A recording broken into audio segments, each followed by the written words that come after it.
Hey guys, what is up? It is the Fast Break Report here, bringing you guys another vlog. And today we're going to be talking about Steph Curry and the Golden State Warriors because Stephen Curry is playing out of his mind. I'm just going to call it what it is. Stephen Curry is just going absolutely bonkers this year. And so is Nikola Jokic. Okay, Nikola Jokic is trying to backpack a injury-riddled Denver Nuggets team to the playoffs. And I'm going to be honest, right now at the current point in time, if you ask me, and this is just my personal opinion, I'm in no way, shape, or form saying that it's right, but if I were to vote for the NBA MVP right now, I'd be taking Steph Curry. And the reason I'm saying that is because I feel like these two are playing in two completely different situations, and I really also don't know if Jokic is going to be able to maintain this level of play once Jamal Murray comes back and you have Michael Porter Jr. back in the mix. Right now, you could actually argue in some instances that Nikola Jokic playing on a worse team makes his case better, and right now, if you go to basketballreference.com, Nikola Jokic has a 53% probability of winning the MVP again this year, and Steph Curry has a 20% chance right now. So right now, the top five for MVP award race right now for the 2021-22 NBA MVP is now Nikola Jokic, Steph Curry, Kevin Durant, Jimmy Butler, and Montrezl Harrell at number 5. Okay, and we all know Montrezl Harrell's not winning it, but it's just the idea, watching these two play, I really think Steph Curry's the guy. And the reason I'm saying Steph Curry, I think, is the guy is because Nikola Jokic is, I think he's got a case right now of being the only good player on his team. Michael Porter Jr. is playing like a shell of himself. Granted, it seems like, I don't know what the Nuggets are doing. It seems like, this is the time. Like, this is the time to give Michael Porter Jr. his shot to, solidify himself as, a 1B, 1C option on the Nuggets, right? Like, you could have Jamal Murray as 1B, and then your B option is Michael Porter Jr., and they're just not getting him involved. I don't know what the fuck the deal is, but, like, Michael Porter Jr. is getting, 11, 12 shots a game.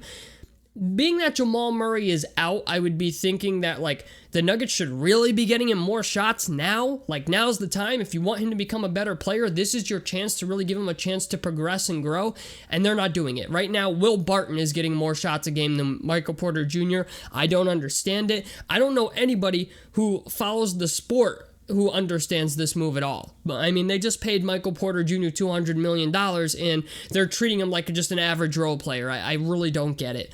Granted, he's not playing very well, but, it's just a matter of fact that, if you want him to get better, you got to give him the opportunity. And right now, they're not doing it. Right now, it would appear as if Mike Malone has told Nikola Jokic, the ball is yours, do whatever you want with it. And Nikola Jokic is playing very well. He's shooting 40% from 3, 60+% from the field.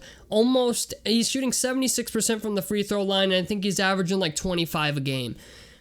However, with that being said, I feel like Nikola Jokic's stats are kind of inflated. And the reason I'm saying that is because, as I said, he's the only good player on his team right now. The offense runs through him. He's getting touches that I think he otherwise wouldn't normally get. In fact, if I look at his field goal attempts per game, right now you have Nikola Jokic taking about, 16, 17 shots a game. And right now, Steph Curry is shooting 13 three-pointers a game and shooting 38% on those percentage shots. So, basically, Steph Curry is shooting 13 threes a game, and he's making 38% of them. That's pretty good. It's almost 40%. They're low for Steph Curry standards, but it's just the idea, He's playing very well also. And that's part of the reason I'm putting Steph Curry in this conversation and why I think he's number one, is because Steph Curry's playing on a team where Andrew Wiggins is healthy. The only player on the Warriors right now that's not healthy is Klay Thompson. And we're looking like Steph Curry is going to start getting back into the 2015-2016 Steph Curry of old, where I wouldn't be surprised if midway through the season we see Steph Curry playing games again where he's ending games before halftime. And I feel like that's going to play in Steph Curry's favor. Yes, right now the Denver Nuggets are 9-4, the Warriors are 11-2. But I really think that's the idea that Curry's team is completely healthy for the most part is going to play into Steph Curry's favor more than it's going to play in Nikola Jokic's favor, just because it's kind of like, well, obviously Jokic is going to get touches, and it sucks because this is one of those gray area in sports where you're like, well, if Nikola Jokic is the only good player on his team and they're 9-4 and he's playing so well, it's almost like it's a runaway case that Jokic would win MVP, and in some instances it is. But I really wonder if when Michael Porter Jr. doesn't have back issues again, and which that I think, as unfortunate as it is, I think Michael Porter Jr. is always going to have back problems. It's just back injuries are forever. But when Jamal Murray comes back, are we really going to see Jokic averaging 25 a game again? And it's just the idea, I feel like as the season goes on, once Jamal Murray comes back, if he comes back, I feel like that's a huge if too. It's just the idea, I feel like Steph Curry is going to continue to play at the level he's playing at, and I really don't know if Jokic is going to. There are some people who would argue that Kevin Durant is in this conversation as well, and he is. He's actually ranked number 3 right now in MVP voting. He's got a 13% probability of winning the award, but it's just the idea when I watch them both play, because I watch a lot of Steph Curry and Nikola Jokic, mostly because Jokic is on the Nuggets, and I have Michael Porter Jr. on my fantasy team, unfortunately, and I also have Steph Curry on my fantasy team, and so I tend to watch both of these teams quite a bit, and Steph Curry is just otherworldly, man. That's the one thing that I can say about Steph Curry that I can't say about Jokic is Steph Curry gets, like, sexy points, if that makes any sense. Like, he'll shoot threes from, like, damn near half court and fucking drill them. He makes the game look very easy. Once he gets into a rhythm, man, he just starts killing the other team. And Jokic, yes, well, it may be, he may be putting up 25 points a game. It's a very unsexy 25 points a game, you know what I'm saying? It's like watching Tim Duncan play, you know what I'm saying? And that's why I think it's sad to say, but I think that's why Curry's going to win the award over Jokic, is because Steph Curry's just more fun to watch. Steph Curry does things that make you go, wow. Where it's like Jokic, it's kind of like, okay, we know he's going to get somebody under the basket. He's going to body somebody, get an easy layup. He's going to shoot the open 3 on the break if he's open. And I get it. Right now, Nikola Jokic is being asked to be Russell Westbrook for the Denver Nuggets, and there's something to be said for that. However, at the end of the year, I really think that Steph Curry is going to be the guy who wins the MVP again this year. And who knows? Kyrie could come back for the Nets, and who knows? Kevin Durant could still be playing out of his mind. Right now, Giannis is actually 10th, and he's a guy that I'm actually shocked is not higher up on this list. I'm shocked that he's 10th. He's behind Rudy Gobert, DeMar DeRozan, Chris Paul, Montrezl Harrell. So Giannis right now not playing at the MVP level that we're accustomed to seeing. But I will say this, man. It's going to be a tight race, I think, all year between Jokic and Curry.